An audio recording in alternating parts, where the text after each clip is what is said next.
Welcome to the Gavel. I'm Terry Ikumi. The week under review was quite eventful for Parliament. It would seem that both chambers of the National Assembly decided to go from just motions to actually taking steps to help the executive in the fight against the rising spate of insecurity in the country. Now, while the Senate aggressively debated a bill sponsored by the minority leader to establish an Armed Forces Commission to address the controversy of lopsidedness in the appointment of service chiefs, the House of Representatives set up a special security committee to come up with recommendations to be submitted to the President. The House also considered a motion on the need to secure the nation's airports from bandits and kidnappers and directed its Aviation Committee to invite the Minister of Aviation for a sit-down. Here's a detailed report. The proposed legislation, sponsored by the Senate Minority Leader, seeks the creation of the Armed Forces Services Commission to ensure that the composition and appointment of service chiefs reflects federal character of Nigeria in the manner prescribed in Section 217, subsection 3 of the 1999 Constitution. Among the 6 geopolitical zones, Senator Abaribe argued that the Constitution mandates the National Assembly to create this commission. For clarity, Section 219 says as follows: the National Assembly shall, in giving effect to the functions specified in Section 217 of the 1999 Constitution, B, with respect to the powers exercisable by the President under Section 218 of the Constitution, establish a body that shall comprise such members as the National Assembly may determine, and we shall have power to ensure that the composition of the armed forces of the Federation reflects federal character of Nigeria in the manner prescribed by Section 217 of the Constitution. The establishment of this commission is informed by the imperative to give effect to the provisions of Section 217 of the Constitution of the Federal Republic to ensure that the composition, appointment of service chiefs of the Armed Forces of the Federation reflects the said section. When the debate commenced, some senators threw their weight behind the bill, arguing that it would address the issue of lopsidedness in the appointment of service chiefs, while others were vehemently opposed to it, with the argument that it would politicize the armed forces. Inasmuch as this bill is good on the paper, it's good to create a disunity in the operation of the armed forces. As it's presently composed, the commission cannot take the function of the chief of army staff or the functions of all the chiefs, of all the service chiefs. Because if you allow this bill to materialize, the armed forces will be polarized and the professionalism will be killed. I'm against this bill for the simple reason that it will over-politicize the appointment of service chiefs in our country. It will not be good for the unity of the country, and it will not be good for the armed forces because it will affect their morale. One lawmaker, however, got personal and questioned the minority leader's motive for introducing the bill. The mover of this bill is not a first-timer in this Senate. He has been part and parcel of at least 3 Senates as of this term of his membership. Fourth. And this Constitution has been in operation all this while. Why now? With tension building in the chamber, the Senate President put the question before the Senate. Those in favor of the bill we now read second time, say aye. Those against, say nay. The nays have it. Dissatisfied with the ruling, the minority leader immediately called for a division. You have a right to vote. So, Mr. President, I claim a division and I want us to vote one after the other. Give me my right. And my right is that I'm saying that all our members here ought to get up and vote for this. Minority Leader. Perhaps sensing the situation was getting out of Minority hand, Leader. the Senate President called for a closed-door session. Close session, please, Leader. Of our city from We have appealed to the Minority Leader to withdraw the Standing Order 73. I wish also to step down the consideration of this bill until a more appropriate time. In the House of Representatives, a special committee was set up to come up with recommendations to tackle the rising cases of insecurity in the country. While making the announcement, the Speaker of the House said the committee will be made up of the principal officers of the House and 30 members of the House, and its recommendations will be forwarded to President All Muhammadu principal Buhari. officers of the House, Honorable Jaha Mukhtar Usman from Borno, Honorable Salam Bamidele from Osun, Honorable Sada Soli, Katsina, Honorable Serki Adam Musa, Sokoto, Honorable Dana Gudu Munir Baba, Kano, Professor Enyobere, Edo State, Honorable Jimmy Benson, Lagos, Honorable Mohamed Garba Dati, Kaduna, Honorable Gariwe Iduma Enwo, Ebonyi State, Honorable Alagwaso Imo, Honorable Uju Kingsley, Imo State, Honorable Shetima Lawan, Yobe, Honorable Faleke, Lagos, Honorable Linda Ikpeazu, Anambra, Honorable Ahmed Satomi, Borno, Honorable Al-Hassan Kabiru Rurum, Kano State, Honorable Abubakar Hassan Fulata, Jigawa, Honorable Shehu Balarabe, Kaduna, Honorable Shehu Damfulani, Zamfara, Joseph Bello Kogi, Honorable Wale Oke, Oshun, Honorable Betara, Borno, Honorable Chidoka, Anambra, Nalaraba, Nasarawa, Honorable Chinda Kingsley, Rivers, Honorable Mokolo, Delta, Honorable Dan Dutse, Katsina, Honorable Pata Sadu, Enugu, Honorable Gumi, Zamfara, and Honorable Kumo, Gombe State. Meanwhile, the House has passed a resolution to invite the Minister of Aviation to brief the Committee on Aviation on how bandits gained entrance into the Kaduna airport and how to prevent future recurrences in the nation's airports. The lawmakers are worried that if security around Nigeria's airport is not urgently improved, it could scare international travelers, including investors, and may bring sanctions from international regulatory bodies. Worried that the bandits were respond to have gained access to the airport staff quarters through the runway and made away with their victims, including a staff of the Nigerian Airspace Management Agency and a wife and sons of staff of Nigerian Meteorological Agency. Also worried that if the security around the Nigerian airport is not urgently improved, it could be scared international travelers, including investors, and may bring sanctions from international regulatory bodies. Result: one, to invite the Minister of Aviation to brief Committee on Aviation on how the bandit gained entrance into the Kaduna airport and how to prevent future recurrence in the nation airports. The Speaker of the House of Representatives, Femi Gbajabiamila, is insisting that the controversial bill seeking to transfer the minimum wage from the exclusive legislative list to the concurrent list was proposed in good faith, despite the negative reactions it has generated.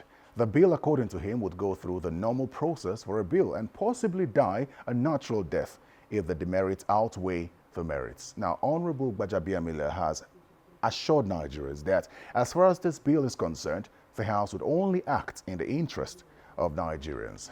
He stated this during an interaction with the Nigeria Labour Congress in Abuja, as contained in this next report.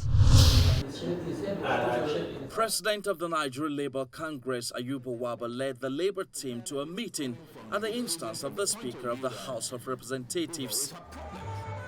This meeting came 6 days after the Labour Union led a protest to the National Assembly, demanding that the bill seeking to move the minimum wage from the exclusive legislative list to the concurrent list be thrown out. That implemented a Lagos. The NLC president maintained that the minimum wage should remain a national law as agreed by the International Labour Organization. There is difference between negotiating consequential adjustment and the minimum wage, because as I speak today, all the 36 states have different salary structures on the basis of the negotiation and the ability to pay, which have been a basic matter in the discussion about minimum wage. So this has been the process for the past 40 years. And therefore, if we remove it from the exclusive list, one, this issue is about the commitment of Nigeria as a sovereign, having ratified a convention, because the law also provides that it's member countries that will be held responsible, not subnationals. And therefore, that is why even in the case of America, is preserved under a federal law. So what we are saying is that the minimum wage law, which I've clearly tried to define, can only be legislated, because in a convention that Nigeria adopted, can only be legislated by the National Assembly, which had been the tradition. And that states can go and negotiate, but not below the national minimum wage. These have been the standards globally. For the Speaker of the House, the bill was proposed in good faith. To the proponents of this particular bill, I believe they were coming from the prism, from the point of view that we've always had problems in paying salaries, that people have argued federalism, people have argued this. And I'm not going to the substance of what you said. I'll come to that, because you make some very fine points. But the point is that people have argued, the president came in, the president comes in, he has to pay off workers of every state. He has to give states money. And so many have argued that it is only the states that will know their purse, that will know. We can audit it so that the states don't lie, so that they don't falsify whatever. But that was the argument of those who proposed the bill. Help us tell your people we're for them. We will always be for them. If this is going to hurt the Nigerian people, I can assure you, if it's going to hurt the Nigerian people, you won't find any members supporting it. You won't. Sponsor of the bill, Garba Datti, responded to allegations of external influence in his decision. To think that some people from behind were the ones that made me to do that. I think I want to correct that. It's not true. I was never influenced by anybody. I've always been an independent-minded from the onset. The labor unions will have to wait until the public hearing on the bill to argue their case, even as they insist that minimum wage should remain a national issue, but consequential adjustments can be negotiated at state level. Meanwhile, the Senate has begun amending the Labour Act to provide stiffer penalties for various offences ranging from modern slavery, child labour to discrimination against women in the workplace. The amendment, which passed second reading on Tuesday, seeks to introduce stiffer penalties to punish employers who deny female employees maternity protection and discriminate against women during employment. Essentially, this bill seeks to amend the present fines for offences in the Labour Act, which are now obsolete, and bring them in line with modern reality. This will serve as a deterrent against labour-related offences.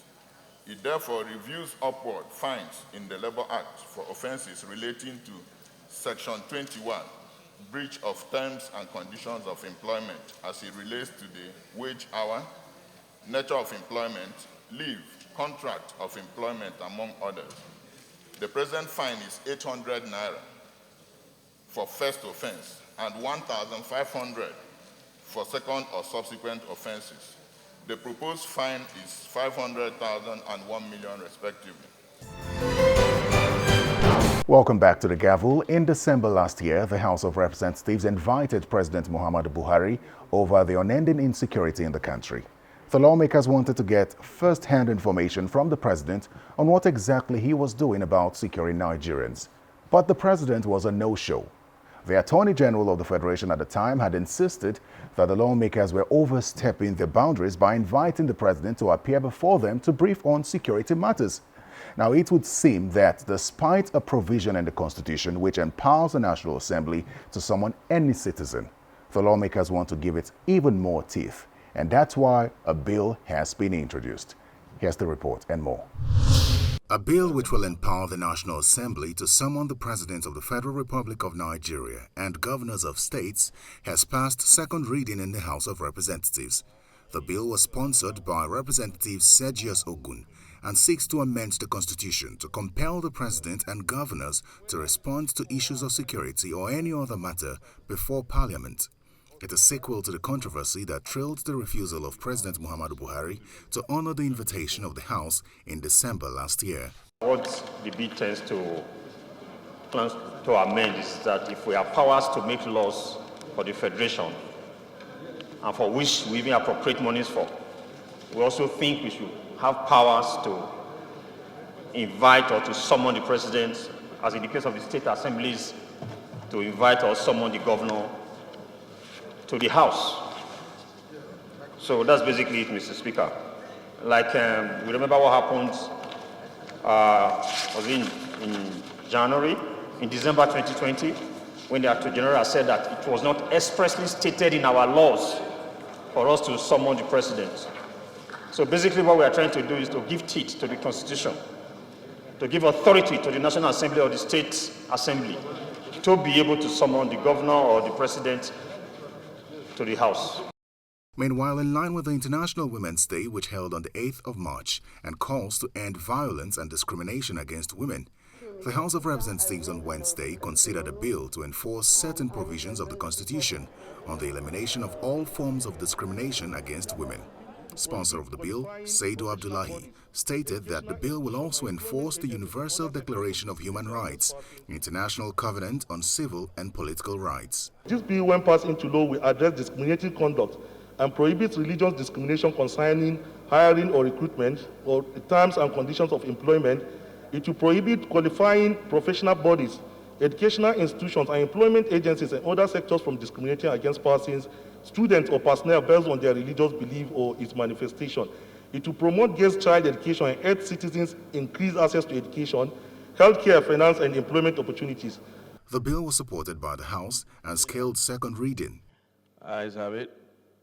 Clerk. Similarly, a bill to address discrimination against persons with disability, especially those with dyslexia, was considered and passed through second reading. The purpose of this bill is to recognize, identify, and acknowledge that there are children and young adults in Nigeria who have learning disabilities, and these children ought to be given special educational attention. The educational sector is the bedrock of every developed society, which is why the bill today seeks to give attention to people with special learning disabilities. Experts say though there is no cure for dyslexia, early assessment and intervention could result in the best outcome. The House of Representatives is aligning with its legislative agenda and showing determination to eliminate all forms of discrimination in the country. The House of Representatives has mandated its Committee on Petroleum Upstream to investigate the alleged failure, refusal, and/or neglect of the NNPC to address the challenge of inadequate storage tanks affecting the Warri Refining and Petrochemical Company to forestall the frequent shutting down of the refinery. This was sequel to a motion by Representative Benny Bakba, who believes that all that was required was routine maintenance to further improve the operating capacity of the refinery, which the local manpower was very capable of providing and has demonstrated same over time to make the price of premium motor spirit affordable. Alarmed that currently most of the spherical tank used for storage of liquefied petroleum gas, LPG, has been leased out to Kwale Hydrocarbon Nigeria Limited, a private company, while other storage tanks are being leased out to private interests, all in a bid to ensure that the plant and petrochemical company remain shut down indefinitely, even when the said refinery has a production capacity of 75%. Of this distinguished Senator In the Senate, a bill which seeks to establish the Federal University of Medicine and Medical Sciences in Ekiti State, and make comprehensive provisions for its due management and administration passed second reading on Tuesday. The sponsor of the bill, Senator Okpeyemi Bamidele, says if passed, the university will deliver education and training to current and future employees of the medical profession.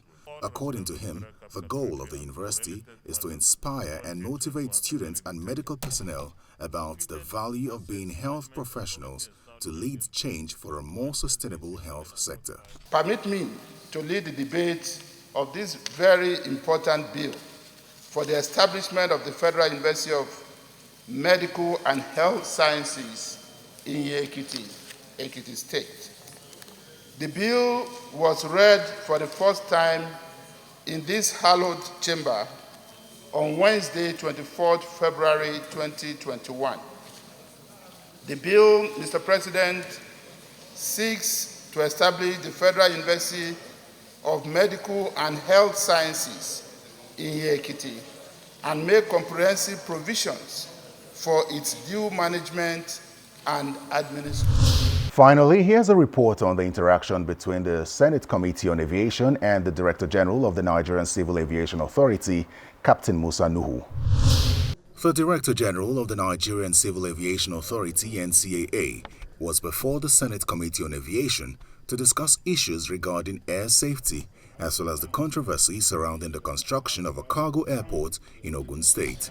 We are supposed to ensure this. At that meeting, he announced the suspension of operations of Azman Airline with immediate effect over repeated air incidents. I had a meeting with my team for over 4 hours, deliberating on an airline that had had a series of incidents over the last 1 month, and the conclusion was we need to suspend the operations of that airline because Azman Airlines, sir. As of yesterday night, I issued a document suspending the operations until we complete a full audit of all sections of the financial audit, economic audit, safety audit, security audit, operations audit, maintenance audit, until we are satisfied any underlying issues they have been clarified, they're in compliance with our own extant civil aviation regulations and standard and recommended practices of ICAO before we lift that suspension to operate in the air. Discussions then turned to the dispute over the construction of the cargo airport in Ogun State. In 2007, the administration of Governor Benga Daniel commenced the Agro Cargo Airport project in Ogun East, but could not complete the project. His successor, Ibikunle Amosun, initiated an international airport located in Wasimi, Ewekoro local government area, Ogun West. The contention appears to be which airport has the approval of the federal government. Budget specifically said this amount is to be used for Wasimi Airport. And consequent over that, a minister appointed by the president himself wrote to Mr. President and said that he's requesting money to be used in this particular location. I am unable to find wisdom, you understand, in trying to say that you can shift that recital to another place for whatever expedient. Because when the president is giving approval, the approval and what is at the back of his mind is that I am giving this money for Wasimi Airport. Initial approval for building an airport comes from the Ministry of Aviation. The Minister of Aviation, it is a policy matter. It has absolutely nothing to do with me. I am the regulator. When you get approval, whoever gets approval comes to us. If they want to build the airport, we make sure they comply with the standards. That is where my job ends.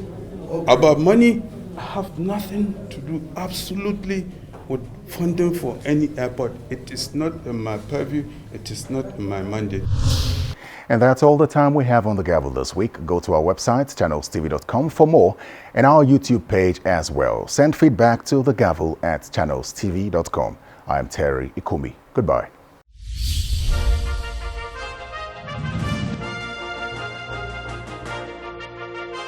Thank you.